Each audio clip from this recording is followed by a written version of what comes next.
I guess we should start with the joke. People still getting beers. I can probably do the joke while they're getting beers. So anyway, this one is from my Twitter feed. So if you follow me, then sorry, but I don't have that much new material. Here we go. This is the enterprise buzzword translator. When you hear someone in enterprise saying business analytics, what they mean is spreadsheet. When you hear them say process automation, what they mean is a spreadsheet. When they say predictive model, you betcha, it's a spreadsheet. And when they say big data, they mean a spreadsheet. That's too big to email. And of course, machine learning is linear regression, but done in a spreadsheet. So there you go. Thanks, Dan. I'm glad that, you know what, that's probably the best laugh I've got from an MLAI joke. So I feel pretty good about that, you know. I think the next thing we'll be doing is the news. Normally I have more of a spiel, but today I just don't. So the news is a section where you can call out whatever you like, and I will write it down. So someone from the audience will surely demonstrate. Lyndon, what's making you happy and interested this week? Yeah, elephants. Elephants. So I don't know if this is the kind of nuts on the web, but this new elephant detecting models are done. So we did a case study of it.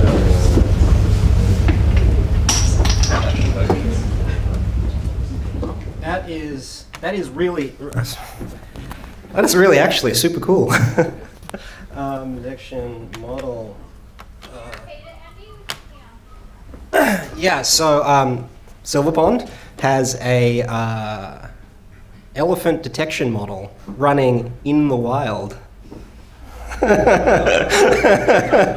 Catching poachers. So considering that's an application of like artificial intelligence, which isn't like, you know, neoliberal hypernormalization, that's really great. In the wild, catching poachers. And where can people find the study? We got the old case study on the website, but we'll do a new one soon. Okay.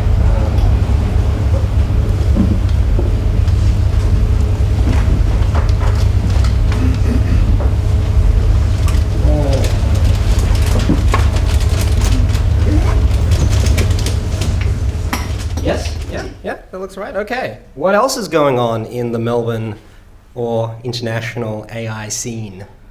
And I'll start naming people if I don't hear something soon. So consider it your moral duty to say something. Oh, thank you, Ike.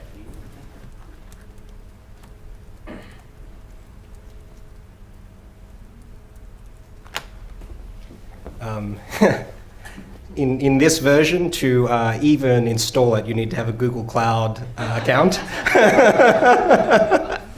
Zing! Thank you, I'm here all week.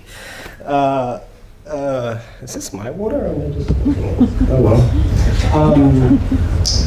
Apple has introduced the dataset search. Oh yes! Has anyone given it a go? I saw it, but I didn't actually try it. Oh yeah, Ross. What was your experience like? I suspect you'll be overwhelmed by all the data sets you don't want.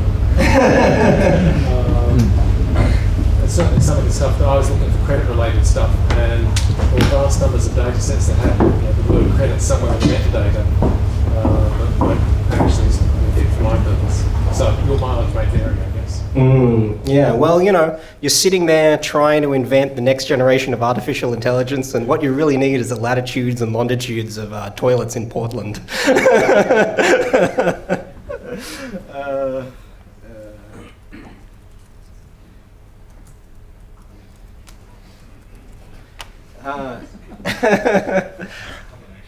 Excellent. So any projects that people are working on? I mean, even if it's just something that you just started doing, you just thought about doing, you should probably say it. I mean, you know, no one else is going to do it. I never know if how long I should give people or how awkward they need to feel before someone is just like, I'll say something just to put us out of our misery. But anyway, I'm pretty good at this. I'm used to it now. All right. Oh, yes, Susie and then Alexa. Yeah. I had a really cool one today. There's an awesome person in in Melbourne that's looking to develop a search algorithm that comes up with unbiased results and sort of takes. An example is when you Google black girl in Google and other search engines, what comes up more often than not is porn-related results, which isn't great if you are looking for non-porn, which many people are.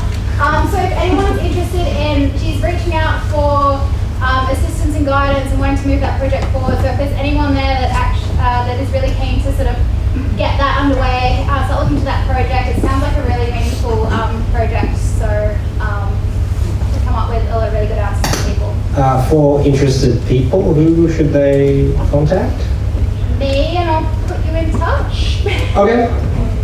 Sorry, it just sounds like a really cool project that people would be interested. So shoot me a message and I'll introduce you to it. Does she have a Twitter? I'll have a look. Okay. I don't know. Alright, well, have a look now. Before this goes out, we'll put the details in for the magic of editing.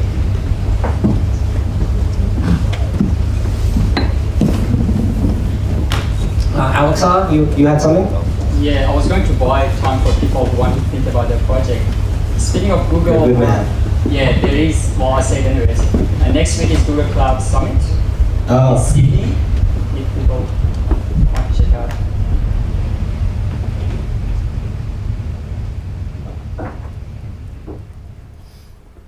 So I have a good prepared joke about this one. If you're a Chinese national, you are allowed to attend the summit, but you can't go to all of the talks. Yeah, no, nothing. Come on.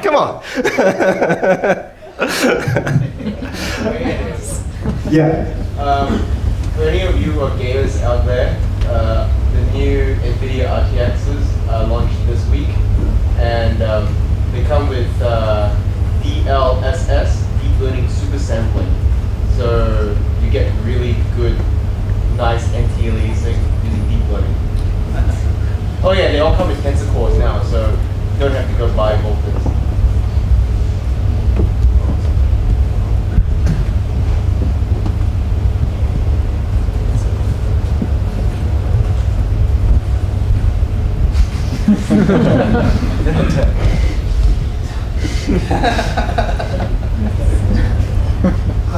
Yeah, no, that's actually, the tensor cores thing is really cool because it's one of those, you used to have to get enterprise grade cards to get the tensor cores. So now there is because I saw some people doing tests and I think $1 per like deep learning flop, that card is going to blow all of the other ones out the water, right?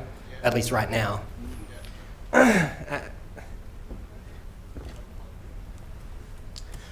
Okay, well, let's have one more thing. Why not? This is one of the best of the newses we've ever done, so I'm touched. I'm genuinely impressed. But well, who wants to be the last one? Oh, by the way, this also. Somebody made a deep learning net in a spreadsheet.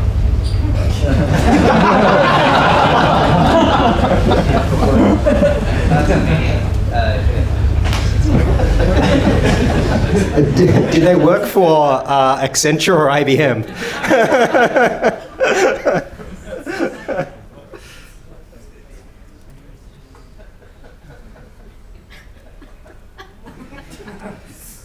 Okay. Well, here we go. No. So our next speaker, Elizabeth Silva, is someone I've been talking to about doing a talk for a while. I think it's been 6 months in the making, maybe? Yeah. I was really excited to have it. So to give a little bit of background, a lot of the talks we've been doing recently have been a little bit off the kind of mainstream deep learning path, just because there's enough people talking about CNNs out there that you can get your fill on YouTube. So I've tried to really highlight people with important and interesting ideas that I think will be incredibly, or are incredibly influential, but not entirely appreciated universally. So this talk is about causality, and I think it's one of the most important problems facing machine learning today. So there was an experiment, it's a famous experiment which was done I think a little bit before they tightened up the ethics on animal experimentation. But anyway, it was two kittens, and one was attached to the, essentially, one was in a cart attached to the other kitten, and they would just be passively dragged around by the active kitten. So they're kind of, the cart was facing backwards, and one of the kittens would look this way, and the active kitten would look that way. And the active kitten could move around the world as they would, and the passive kitten would actually be restrained, so they could not interact with the world. And even though it was exposed to a rich and continuous data stream, sense information, movement, it did not develop properly.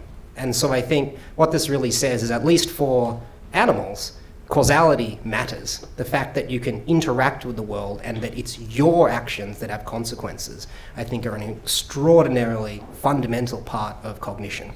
And a lot of the focus on especially simple probability and Bayesianism can tell you a lot about what things happen together. But the problem is, it doesn't matter what things happen together, it matters what happens when you do something. So concluding that, and without that, you will be misled. So I think that this is going to be, this is a talk that I was really excited for you to hear, and I'm really excited to hear it too. So please welcome Elizabeth Silva.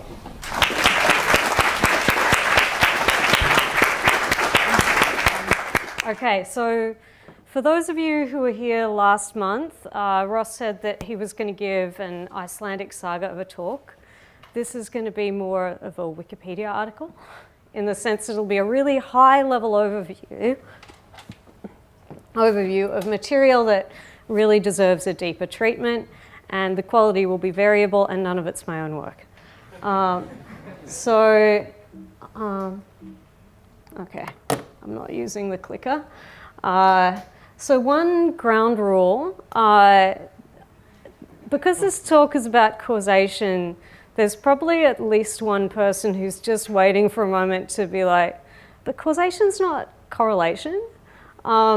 So if that's you, I'm going to ask you to hold that question till the end and see if you still have it.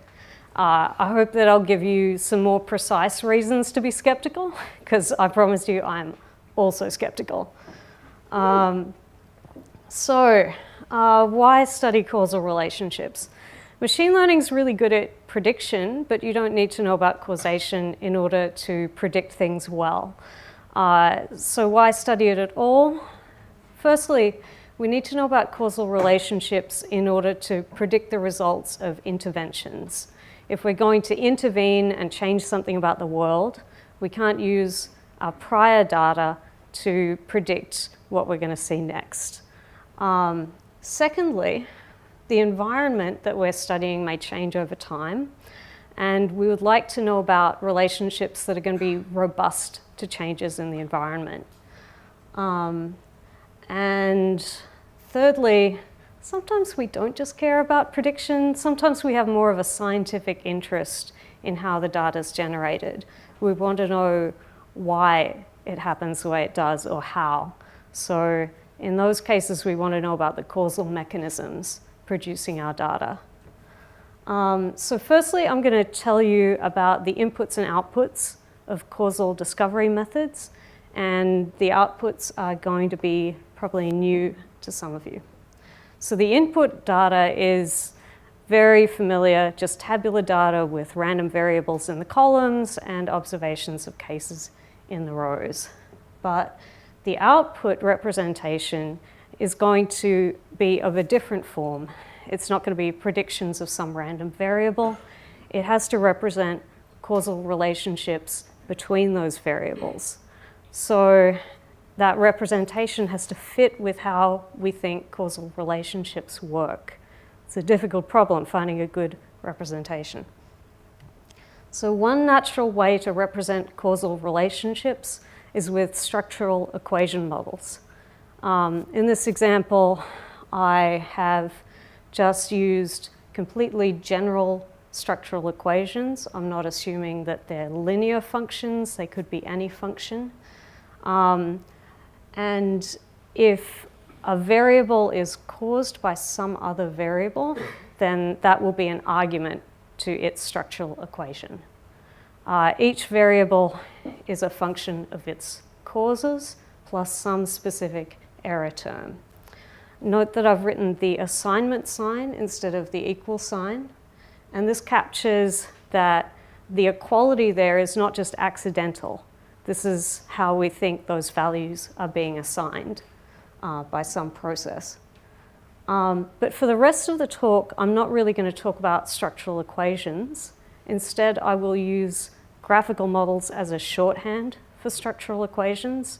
So here is an example of that. So in this graphical model, every variable that was an argument in one of the equations in the previous slide is now, there's now an edge into that variable. So for example, lung cancer is a function of smoking and asbestos, so there are edges from smoking to lung cancer and asbestos to lung cancer. The nodes, the random variables, they come straight out of the column names in our data set, so we already know what they are. What we're trying to learn is the set of edges. That's the learning problem. Right, and normally we assume that these models have no cycles. So I'm going to use the term DAG to mean directed acyclic graph. Sounds funnier in Australia than America, where I learned about this stuff. The other note on terminology, directed graphs often use kinship metaphors. So I might say, for example, that smoking is a parent of lung cancer, or lung cancer is a child of smoking, to represent those relationships. Those edges we're going to interpret in terms of interventions.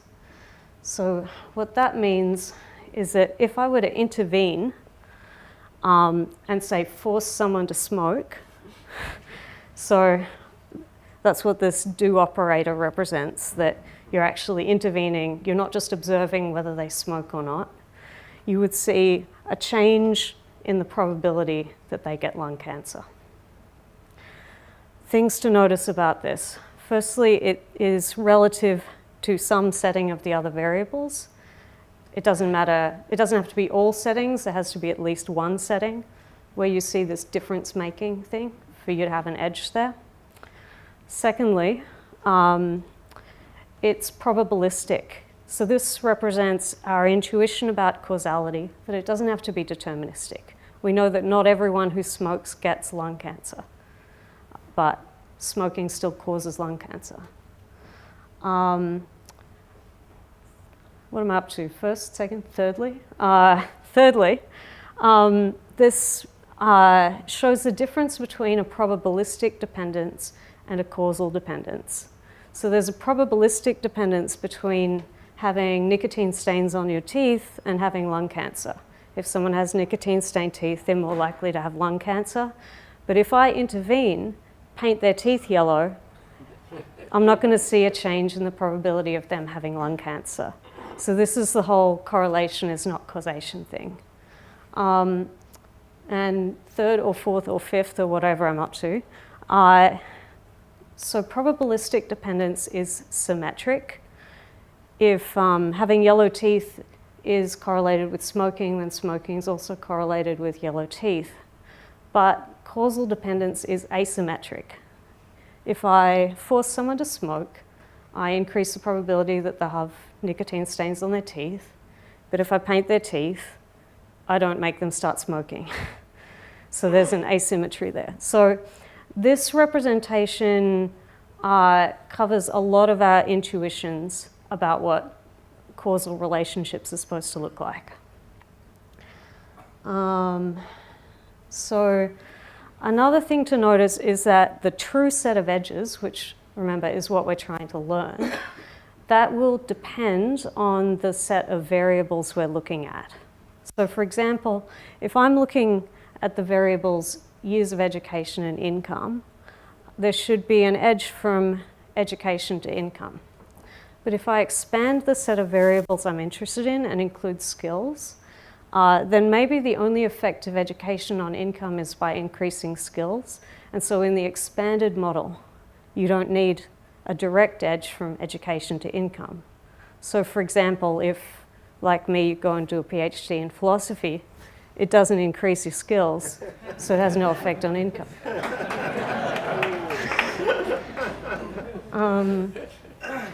Another thing that this representation covers is it allows us to represent interventions. So if we're going to represent an intervention, we add one node to the model and one edge into whatever that variable is intervening on. So here, I'm going to intervene on yellow teeth by painting them. And so I have the paint node. And if I'm just randomizing what color I paint people's teeth, that means that smoking no longer has an effect on whether people have yellow teeth or not. So that breaks the edge from smoking to yellow teeth. And this kind of intervention is called a hard or a surgical intervention because it breaks that edge. You can also do what are called soft interventions, where you change the probability of a node but allow other things to affect it. And this is common, for example, in economics. We can experiment on people's income by giving them more money, but it's really hard to get ethics approval to take away the money they already have. So in those cases, you don't break that edge, but you can put a new edge in. So smoking here we would think of as a confounder of the relationship between having yellow teeth and having lung cancer, because it's a common cause. That's how we represent confounders in this framework. And this illustrates how randomized controlled trials that do hard interventions break the influence of those confounders. And even if you are doing a soft intervention, you might not learn the effect of the yellow teeth variable on lung cancer, but you still have this intervention variable that you've added, which is exogenous.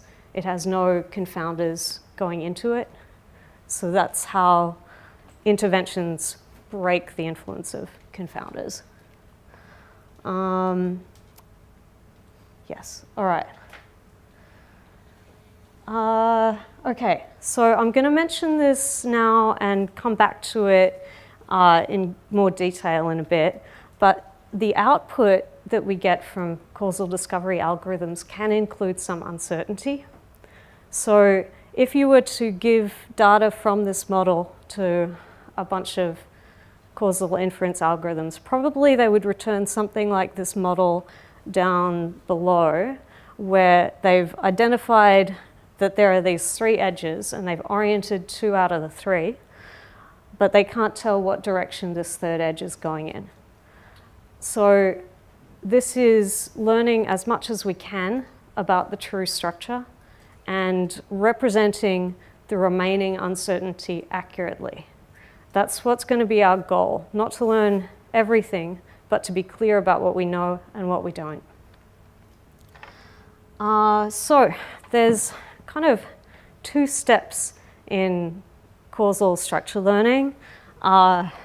Firstly, you want to learn what the true set of edges is. And then secondly, once you know that, once you know what are the arguments to each structural equation, you can fit that equation using standard statistical estimation techniques. So the first part of the problem is harder and I think more interesting, and it's also the one that I know more about. So that's all I'm going to talk about. I'm not going to talk about step 2.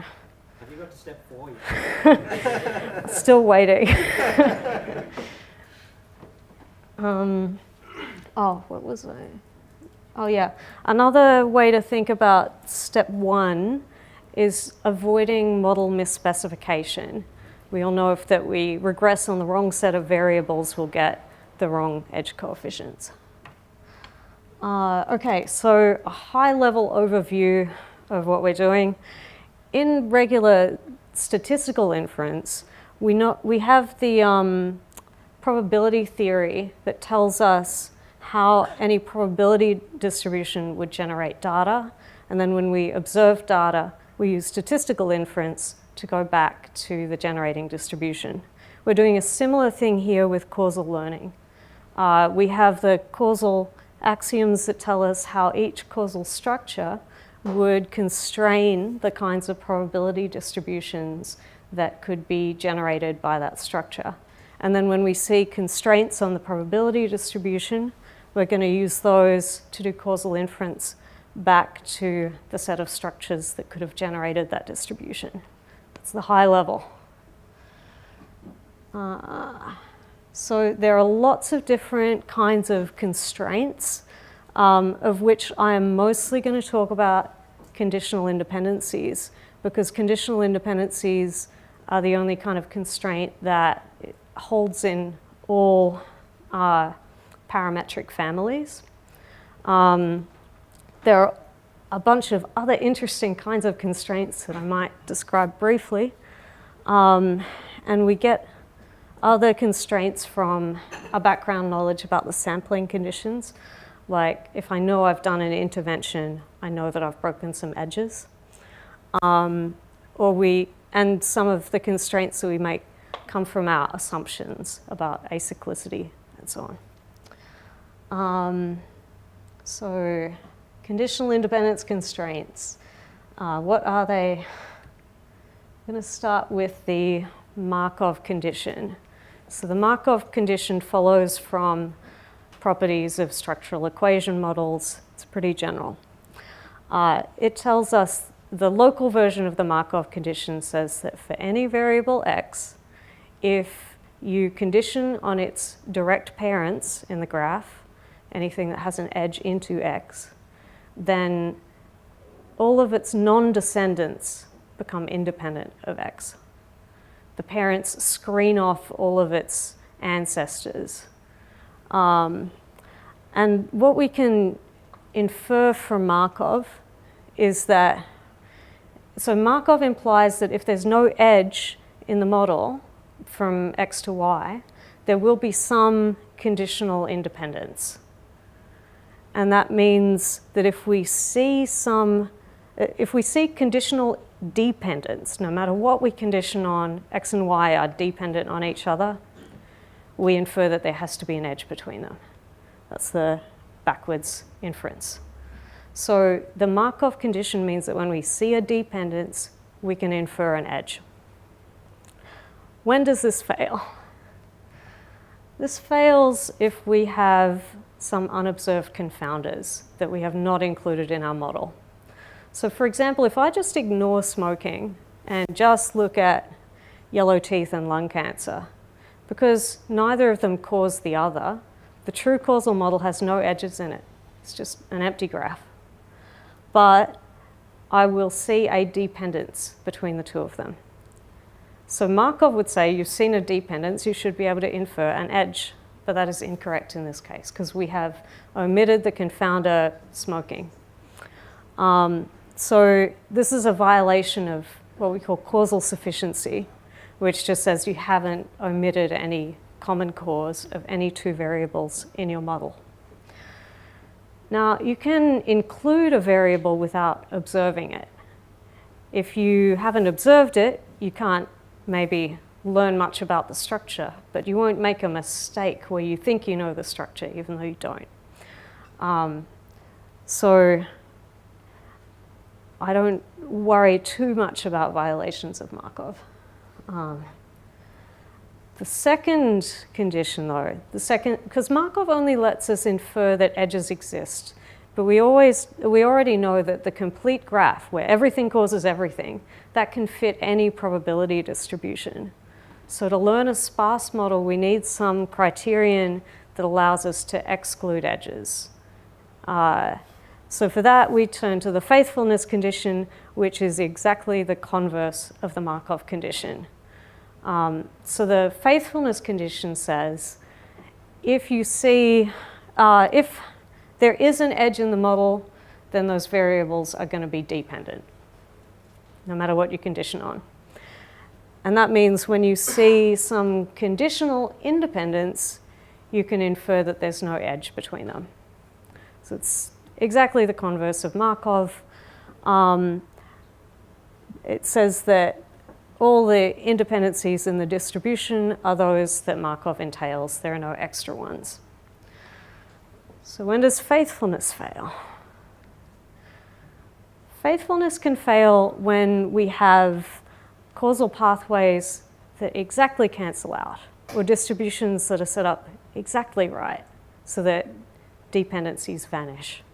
So in this example, say you're interested in the effect of birth control on blood clots or thrombosis, and you know that you're looking for the direct effect, but you know that birth control also reduces the chance of pregnancy, and pregnancy increases the risk of blood clots. So you include pregnancy in the model, which is unlikely, if this were a linear model with these edge coefficients, if alpha, beta equals gamma, then those two pathways exactly cancel out. And you will see that birth control is independent of thrombosis. So the argument for faithfulness usually goes like this. But is it really going to cancel out? The surface of distributions that have these exact cancelling paths is a surface in a higher dimensional space of distributions. It has Lebesgue measure 0. It has probability 0 that things will exactly land on this surface. But there are cases where we expect faithfulness to fail, specifically in a self-regulatory system. The thermostat in your home ensures that the indoor temperature will be independent of the outdoor temperature, even though the heat outside affects your home. So it's precisely set up to make that dependence fail.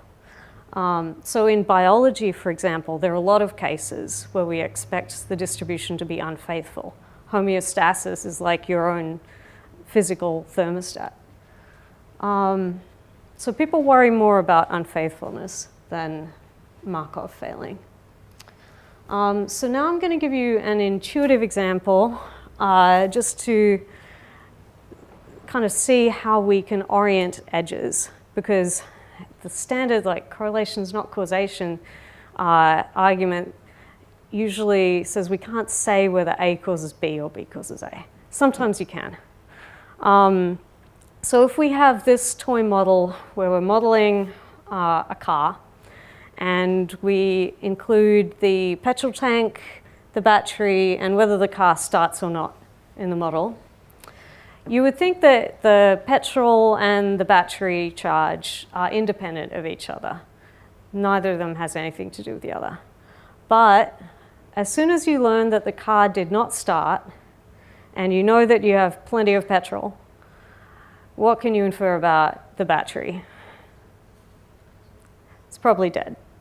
So this example shows that when you have two parents of a common child in your graph, keep using the laser pointer and then turning, and then it's just pointing at something.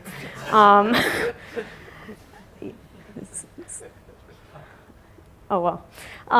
So yeah, if you have two parents of a common child, then you will see that the parents, if there's no causal connection between them, are independent, but as soon as you condition on the child, they become dependent. This is called collider bias or selection bias. And it's a case where if we see this pattern of unconditional independence but then conditional dependence, we can fit this structure. We can orient these edges inwards because this is the only structure that gives you that pattern. Could you go back one slide? Yeah.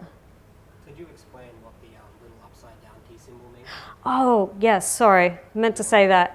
Yeah, so the upside down T symbol is independent of.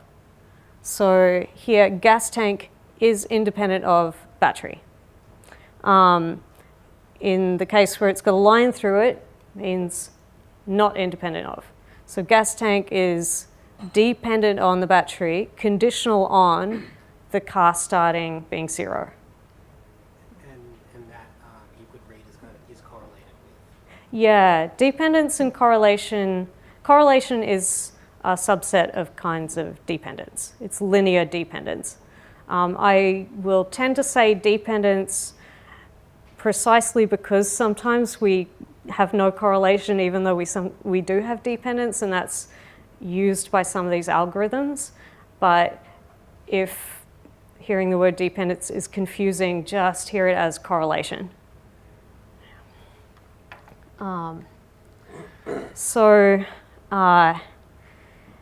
If we have the true model A causes B causes C, this will give us exactly one conditional independence. If you condition on B, you make A and C independent. But that same independence is implied by these two other models. C causes B causes A, and B causes both A and C. So if we see that one independence and everything else is dependent, all we can infer is that there's no edge between A and C. We can't orient the other two edges. So we can represent this, what's called a Markov equivalence class that contains 3 different models using this object, which is a complete partially directed acyclic graph, or CPDAG, which has 2 edges that are not oriented, because each one of those edges goes one way in some of these models and the other way in some others. But this second Markov equivalence class, again, there's just one conditional independence, and that's A is independent of C conditional on nothing.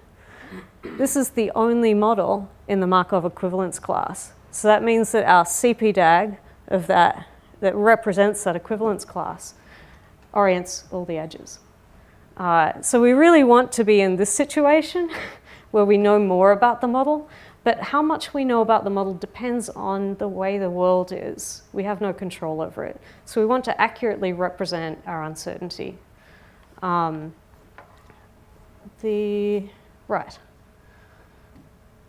Okay, so I've given you some intuitive examples, and I want to be clear that there's a recipe for doing this. The deseparation criterion tells us all of the conditional independencies that are implied by a graph. You start with a graph, and if 2 things are deseparated, then they should be conditionally independent in the probability distribution. Deseparation lets you move between a graph separation criterion and a probabilistic independence. But I don't really need to go through all the conditions. Just want to be clear that they exist and this work has been done.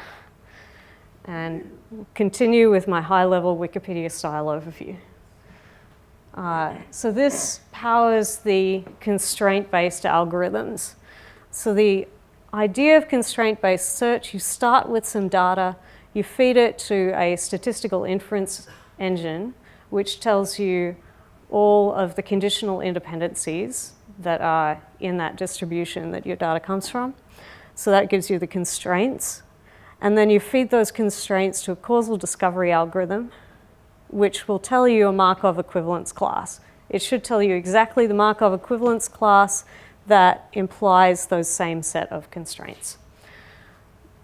Notice that the statistical inference engine is kind of separate from the causal discovery algorithm. So in this sense, constraint-based search is non-parametric. You can give it any non-parametric conditional independence test you like. So that's nice that that's general. But it's still really hard. And the reason that it's hard is because there's a lot of different models that we're searching through. If you think about a directed acyclic graph, every pair of nodes, so if we have n nodes, that's n choose 2, which is order n squared. Every pair of nodes can either have an edge between it or no edge. So there's at least 2 to the n choose 2 models. But if we consider the orientation of that edge, it could go forward or backward or be absent. So there's at most 3 to the n choose 2 models. Some of them will be ruled out because they're cyclic. But still, the search space S grows super exponentially in the number of nodes. So this is a very difficult discrete search problem. And the advances in causal discovery are methods that make that search process efficient. The picture last way make it look so easy. Yeah, yes. Well, there's a lot of like computationally intense stuff happening here. I'll go through the PC algorithm, which is relatively simple. It is named after Peter Spurdes and Clark Gleamore, so Peter and Clark. If you're wondering why they didn't use their last names, it's because they'd already invented the Spurdes, Gleamore, and Shiner's algorithm, which is like PC, only less efficient. So they can't invent another one. So they're done. They do invent other ones and they name them other strange things. So PC, unfortunately, is quite difficult to Google.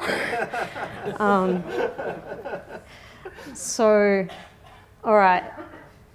The idea behind PC, let's say we're starting with this true graph down the bottom, where A and B cause C and C causes D. PC starts with the complete graph. Everything's connected to everything else. The first step is to test the zero-order conditional independencies, and we find one.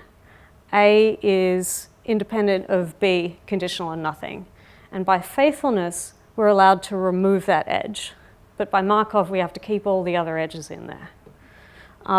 So we remove that first edge.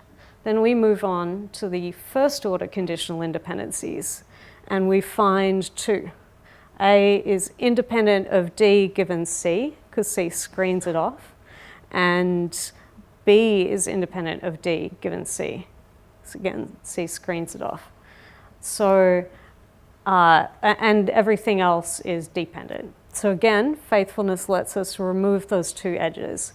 Now we have what's called the skeleton of the graph. It's got all the right adjacencies. Whoops, sorry.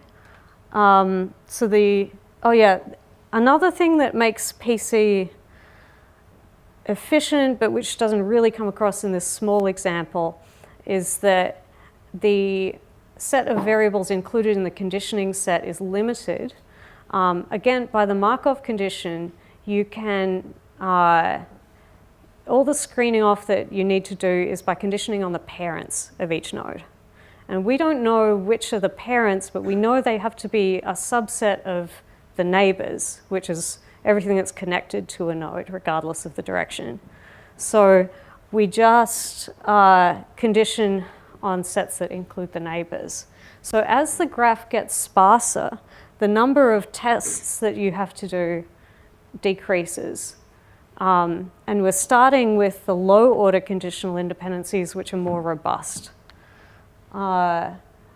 So the next step is, because we see no more conditional independencies, is to orient the V structures. So you take every triple of nodes where 2 of them are connected to the third, and then you see whether you get a dependence if you condition on that third node between the 2 nodes on the endpoints.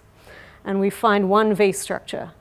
A and B can be oriented into C because of this dependence. A is dependent on B, conditional on C. It's just like the car example. So we have oriented 2 edges, and we have a V structure and an undirected edge. If we just left that undirected, that would imply that in the Markov equivalence class, there's some models where D points into C. But if that were the case, then we would have found another V structure, and we didn't. So we can orient the last edge away from the V structure. And that PC is done. It exits. It has found the true graph in this small example that I picked specifically because it was easy. So the benefits of PC, it's very efficient, especially on sparse models. If you have a really dense graph, if everything's connected to everything else, you will have to do all of the conditional independence tests to learn that it's that dense. The downside of PC is that it can propagate errors. If it makes a mistake early on, everything else is going to be screwed up. And it does really rely on having a good conditional independence test.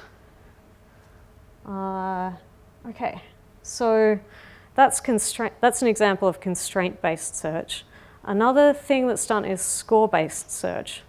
So the conditional, right, so in score-based search, for each Markov equivalence class of models, you can pick one model within that class and fit it to the data. So if it were a linear model, you'd learn the edge coefficients. And then once you fit it, you can score the fit using, for example, the BIC score. And then once you've done that for all the models you're interested in, you can just take the argmax, the model that gives you the best score. So this is more of a Bayesian approach. Again, it suffers from the problem that the search space is huge. You'd have to score a lot of models. So one approach that people take is to artificially ignore most of the search space. So a common way of doing this is just to say, I really think that no node is going to have more than 4 parents. And that will dramatically limit your search space if you have a lot of nodes. Another option, which I'm going to describe, is to take a greedy approach where you don't score all the models, but you move through the space of models, trying to find a better scoring one. So if you have a consistent scoring criterion, and it's been shown that BIC is consistent, you'll find that, okay, if we have these 3 models, the true model is G star, and then we have an augmented model, G plus, where we've added an edge, removed an independence, and a diminished model, G minus, where we've removed an edge and created an independence. We will find that the score of the augmented model, the score of the true model is always greater than that of the augmented model, and the augmented model is always better than the diminished model. It's always best to account for all the dependencies that you have, even if you have some extra ones, and it's even better again to not have any extra ones. So this is just the BIC score. So the really nice thing, a beautiful proof by Max Chickering shows that these score differences are not just for the whole model, but they also apply to little subgraphs. So we can move through the space of models by adding and removing individual edges. And then if we have infinite data, the consistent score will give us the true model. So this is the idea behind greedy equivalence search. You start with the empty model, unlike PC, which starts with a complete model. And then the forward phase, while there's still some valid edge addition that improves the score, you add that edge. And just keep doing that till the score stops improving. And then you start on the backward phase. While there's some edge that you can validly remove and still improve the score, then you remove it. GES at each stage finds the Markov equivalence class of whatever model it's gotten to. So it moves through a space of Markov equivalence classes, which means the search space is smaller but more complicated. So for example, if you add the first edge between 2 nodes, the Markov equivalence class of that model is going to have an undirected edge. So you start by adding a directed edge, then step 2.2, you unorient it, and then you go to add another edge. So because the score of an augmented model is always going to, it's always going to be worth it to add extra dependencies to account for the ones in your data, the forward phase is always going to account for all of your dependencies. And then if you've accidentally added some extra ones, the backward phase will get rid of them. This is why we only need 2 phases if we have infinite data. So you might wonder why I'm talking about this like infinite data consistency result, because we never have infinite data. And so I'm emphasizing the theoretical results because real finite sample validation is really hard for causal models. This is kind of the soft underbelly of causal discovery. How do we validate our results? 200 data points. Yes, back in the day. eventually we'll get there. So we, if we're doing regular statistical learning, we can validate on the same kind of data that we use to train the model.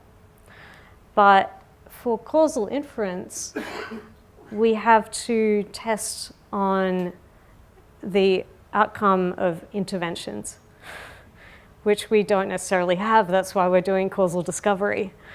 So it's really hard to find a good validation set for causal discovery. And the space of potential experiments is really large. You could intervene on any one of the variables in your model or any subset of them, so the power set of your variables, and you could decide to set those values any way you like. So it's a huge space of potential experiments. The model that you're learning is going to have implications for all of them. So the alternatives, if you can't do that kind of validation, are, to get theoretical results. And you can validate on simulated data. If you create a generative model, you know what the true causal structure is, generate some synthetic data from it, and then see if you can take that data and learn the generative model.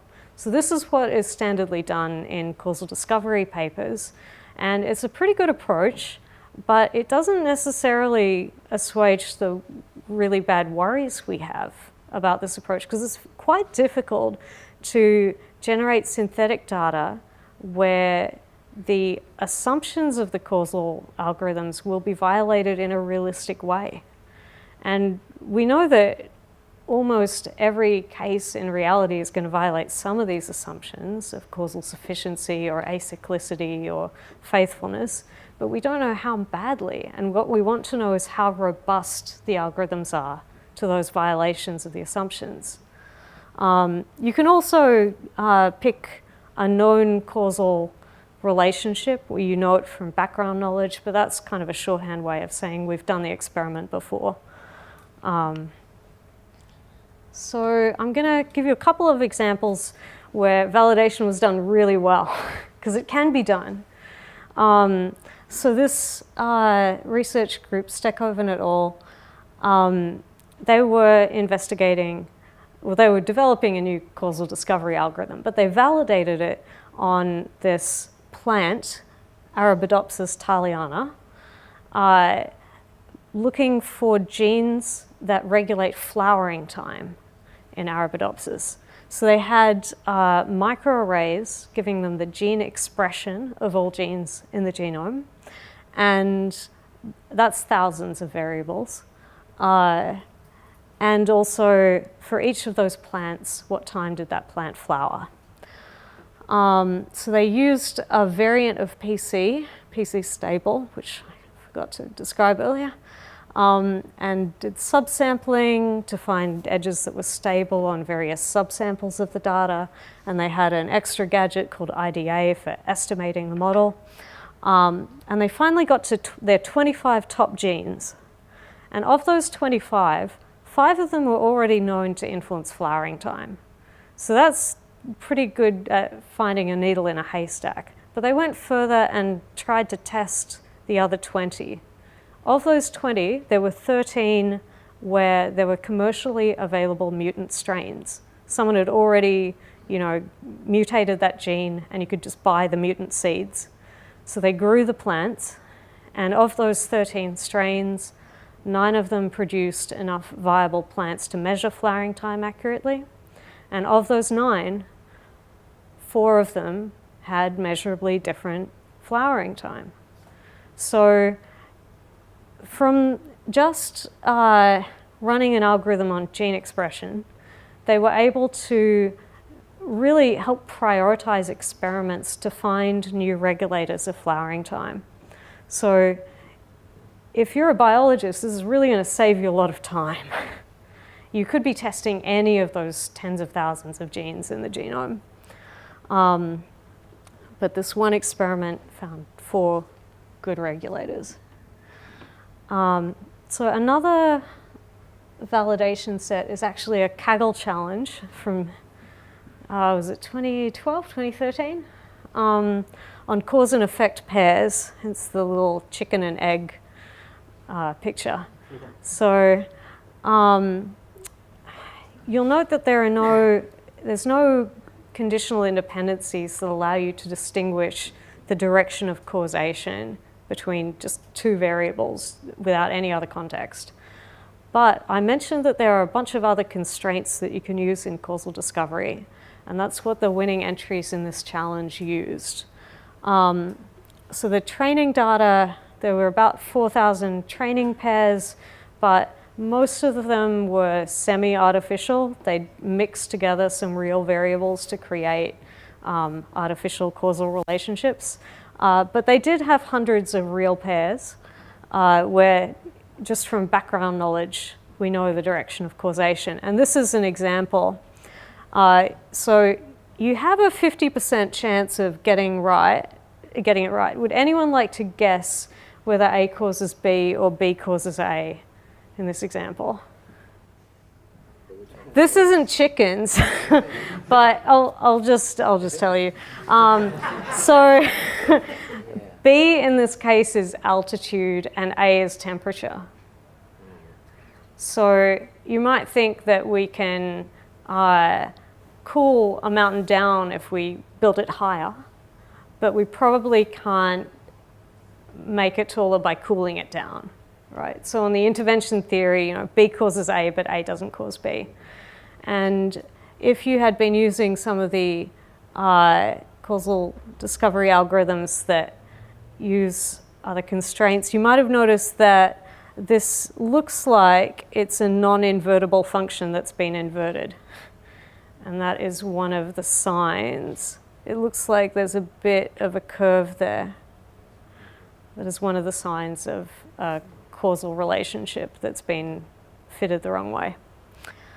So the winning entry in this challenge had an accuracy of 0.82 rather than the 0.5 that we'd expect from chance. Actually, I think they had some cases of a confounder, so you'd expect the accuracy to be even lower by chance. So pretty impressive. And if you want to do a large-scale evaluation of your causal discovery algorithm, that data's still there. So just wanted to give you an idea of an intuition for Lingam. So Lingam stands for linear non-Gaussian acyclic models. And the idea behind it is if I set up a linear but non-Gaussian model, so Y has just some uniform noise, so X has some uniform noise and Y has its own uniform noise plus some of X. If I try to fit Y on X, which is the true direction of causation, I find that the residuals from that regression have no association with Y. But if I fit the reverse model, if I regress X on Y, the residuals from that regression will be associated with X. They won't be correlated. The linear correlation has been removed by the regression, so here's a case of dependence without correlation. But you can see there's a dependence because there's no data in this little corner here. But there is data along here. So depending on the value of x, you either will see samples of y in that range or not. So that's the intuition for how these non-Gaussian distributions give you constraints that you can use to distinguish the direction of causation with only two variables. And there's a lot more stuff with non-linear models as well that I have not made slides on. So we have all of these assumptions. Now let's talk about some of the other things that go wrong. I talked a bit about how Markov and faithfulness can go wrong. So here's another thing that can go wrong. I really like talking about the problems. Let's say you have a variable that you want to intervene on, like cholesterol. There were a whole lot of clinical trials for treatments that would lower cholesterol that wound up not having an effect on heart disease, even though they successfully lowered cholesterol, like the Coronary Drug Project. And the reason that they didn't successfully reduce heart disease is because cholesterol is actually two different things. It's high-density cholesterol, which reduces heart disease, and low-density cholesterol, which increases heart disease. So if you don't know which one you're intervening on, you can't predict the result of that intervention. And I really wanted to mention this problem because it's particularly an issue in machine learning where we do a lot of feature engineering. If you throw every combination of your features, every transformation of them into the model, then you're going to have a lot of variables where it's not clear what it means to intervene on it, and the causal model won't make sense. So I don't have an answer for this because I don't know what counts as like the causally relevant set of variables. Just pointing it out as an issue for applying these methods in a machine learning context. Because if you had like x squared as a feature, yeah, what does it mean to intervene on like x squared? Right. It's meaningless, right? Yeah, you can only intervene on both or neither, which is, I should have mentioned, with interventions we require that you can't have a fat hand intervention, which is an intervention that hits more than one node in the model. If you have two nodes where you can't intervene on one without the other, then the model's not specified correctly to have a causal interpretation. So another problem is measurement error. Let's say that I haven't measured exactly how much people smoke, but I've just asked them, like, do you smoke now? Maybe they have a 40-pack year history, but they just quit last week. And in that case, I've created a new variable, smoking yes, no, which is a child of the exact amount that they smoke.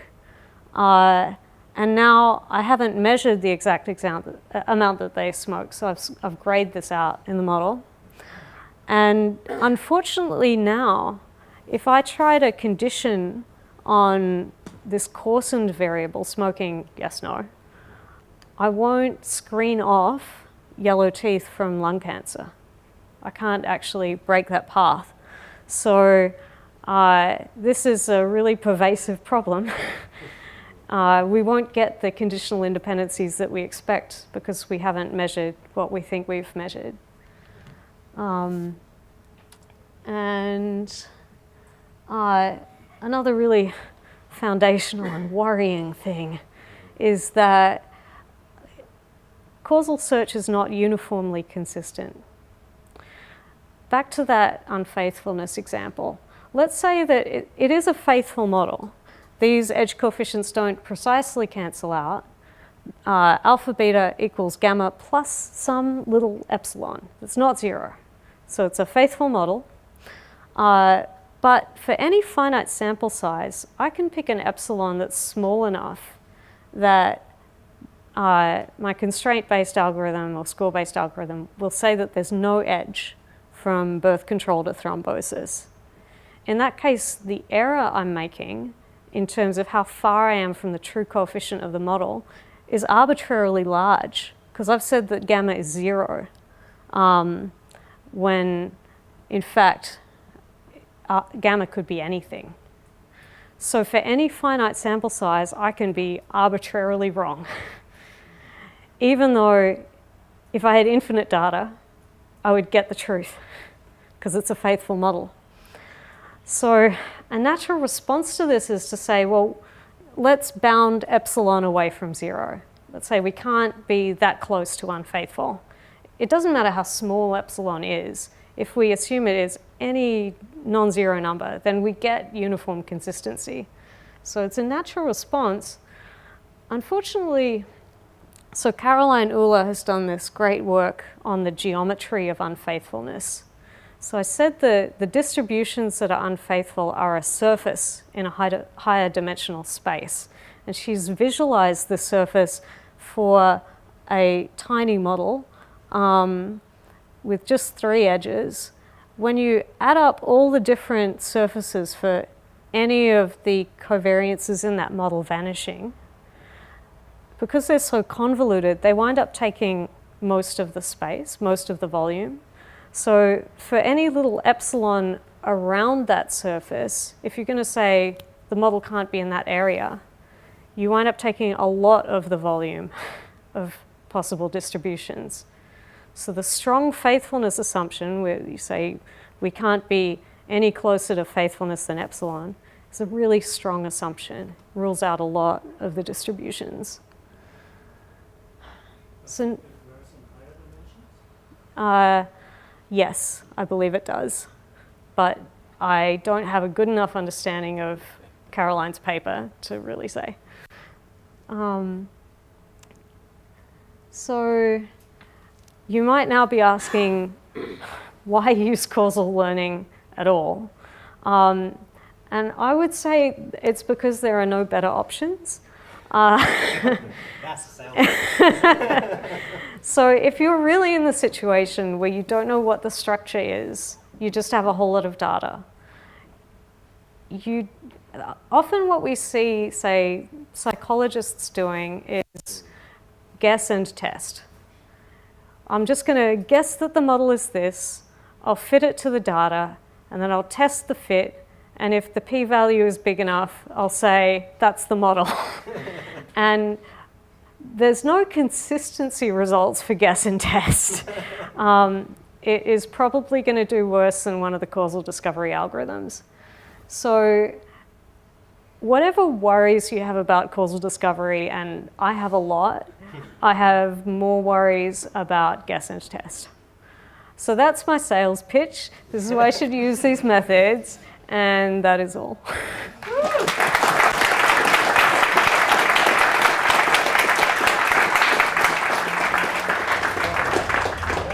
That was incredibly excellent presentation.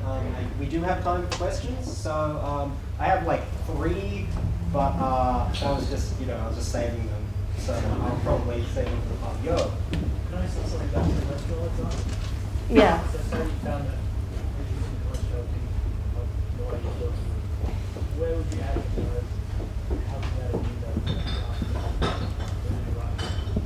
it? So the question is, when you are seeing weird results with cholesterol, how do you know how to modify the model? I don't know. I think that's outside the causal discovery theory.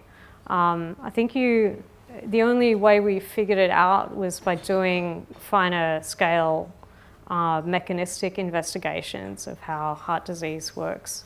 But I am not a medical researcher, so I don't know exactly the history of how we figured that out, and I don't know how to do it in general. It seems like the model described as kind of binary, that it exists or doesn't exist, but you also refer to probabilistic space. How does it reconcile like the strength of influence and the possibility of conjunction? Right. right. So the question was about the parameterization of the model. So yeah, I said fairly early on that I'm dividing the problem of causal discovery into two parts. First, learn the structure, and then fit the structural equation models.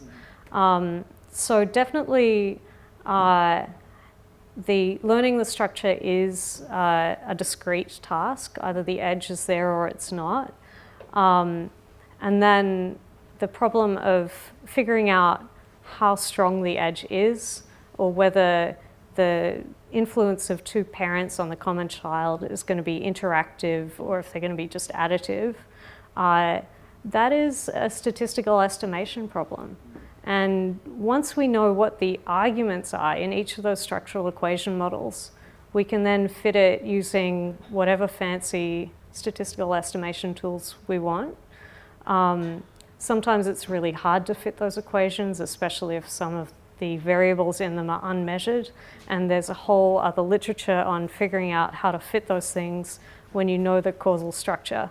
But I've ignored it because I don't know enough about it. Is there software available that actually can the raw data?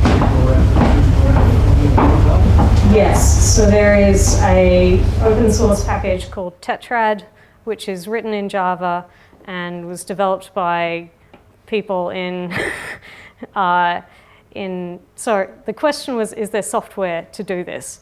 I didn't have time to do a live demo, but maybe next time. So Tetrad you can download online. Search for maybe Tetrad Carnegie Mellon, because there are other things called Tetrad, or Tetrad Causal Discovery. And there's some documentation on it as well. So question up there? How big a problem are cycles in the models, and are there ways of dealing with this? So the question is, how big a problem are cycles? There are some causal discovery algorithms that were developed exactly to learn cyclic models. So cyclic causal discovery, or CCD, was the first one. Cyclic models can differ in how we interpret them. Sometimes, like supply and demand, you might think is a cyclic model, but we could also interpret it as a model which is acyclic if you consider it over time. So you have time-indexed measurements. So if you have time-indexed observations, you can then fit that model using a dynamic Bayes-net learning algorithm. But then there's others where either it's acyclic over time, but we just don't have good enough measurements to tease that out, or maybe we really do think it's cyclic, and then there are some algorithms that can handle that, but only for limited distributions. CCD works for linear Gaussian distributions. I don't think there's a general way of doing it yet.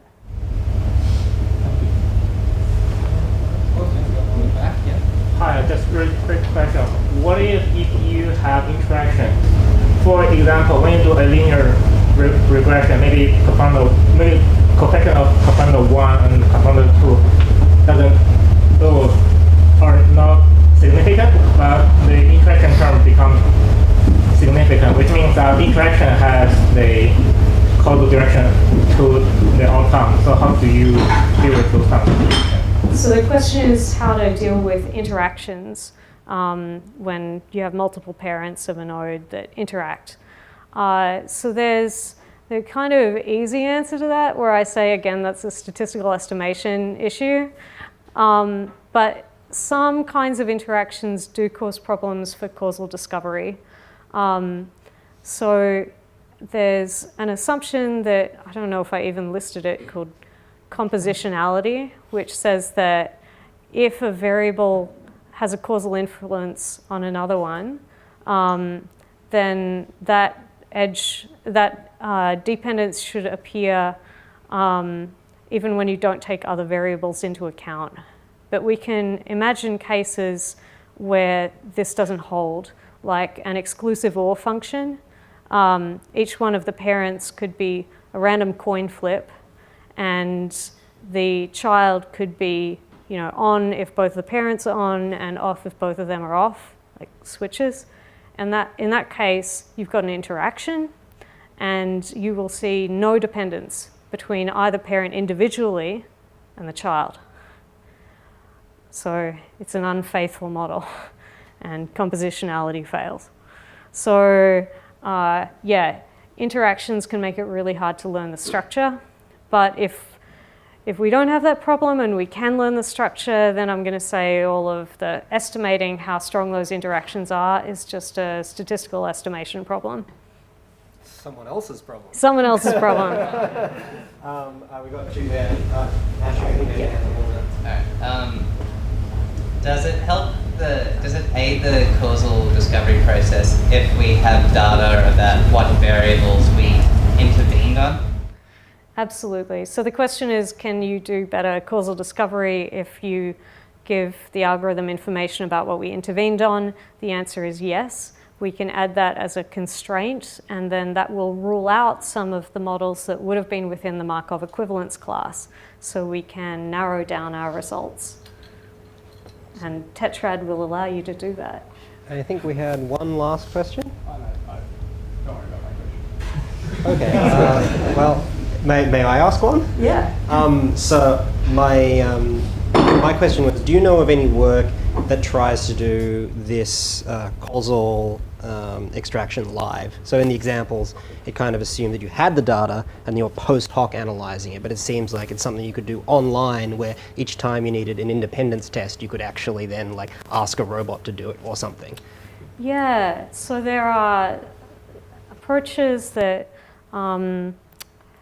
Frederick Eberhardt and his collaborators are working on using SAT solvers. So what you give the SAT solver is a set of conditional independence constraints, and which have been translated into constraints for the solver, and then you can query it about the model. You can ask, is there an edge between these two variables? And it'll say yes, no, I don't know. And you can keep feeding it constraints continuously, and it will keep refining what it knows. Because what you can give the model is such a weird subset of independence constraints, I don't think they've figured out a way to represent what the SAT solver knows about the model. Like, there's no complete partially directed acyclic graph, no handy visual representation for it, but you can query it and you can keep giving it information. So that is what I would call an online approach to this. Awesome, thank you. Well, that was such a great presentation.